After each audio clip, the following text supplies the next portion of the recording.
আসসালামু আলাইকুম ভিউয়ার্স, আশা করি সবাই ভালো আছেন। ইনশাল্লাহ আমিও ভালো আছি। নিয়মিত বরাবরের মতো আবার উপস্থিত হলো আমার একটি ভিডিও নিয়ে। ল্যাংটা কুফুরি বশীকরণ।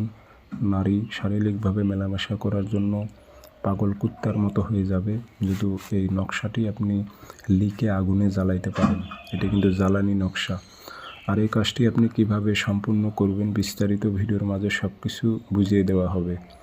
ভিডিওটা না টেনে শুরু থেকে শেষ পর্যন্ত দেখবেন এবং চ্যানেলটি অবশ্যই সাবস্ক্রাইব করে রাখবেন। ব্যক্তিগতভাবে যদি আপনারা আমার থেকে যে কোনো ধরনের কাজ করে নিতে চান, যোগাযোগ করতে পারেন 013315270034। ইমো আছে, হোয়াটসঅ্যাপ আছে। ইমো হোয়াটসঅ্যাপে কথা বলতে পারবেন, সরাসরি ফোন দিয়েও কথা বলতে পারবেন। এটি ল্যাংটা কুফুরি বশীকরণ। নারীর শরীরে আগুন ধরে যাবে আপনার সাথে শুধু সম্পর্ক মেলামেশা করার জন্য। আর এই কাজটি আপনি করবেন শনিবার অথবা মঙ্গলবারে রাতের বেলা করতে হবে, রাত 10টার দিক, পুরা রাত 10টার দিক, শনিবার অথবা মঙ্গলবার। সারাদিন যায় সূর্য ডুবে যাবে রাত 10টায়। পাক পবিত্র হয়ে নেবেন, শুদ্ধ হয়ে নেবেন, নিয়ে 3টা ধূপকাঠি জ্বালাইবেন।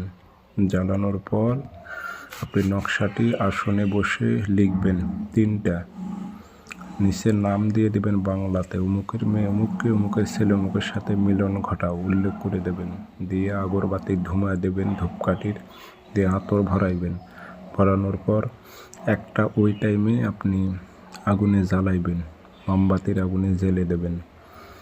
পরের দিন আবার রাত 10টার দিক আরেকটা জ্বালাইবেন, তারপরের দিন আবার রাত 10টার দিক আরেকটা জ্বালাবেন। 3 দিন 3টা জ্বালাইবেন, একসঙ্গে লিখে নেবেন 3টা। এই 3টা দিনের আগেই রেজাল্ট পাবেন, তবে 3টা দিনই আপনি নকশা জ্বালাইবেন। পাগল কুকুরের মতো হয়ে যাবে আপনার সাথে শারীরিকভাবে মেলামেশা করার জন্য ওই নারীটা। এটা পরীক্ষিত একটি তাবিজ, প্রয়োগ করে দেখতে পারেন।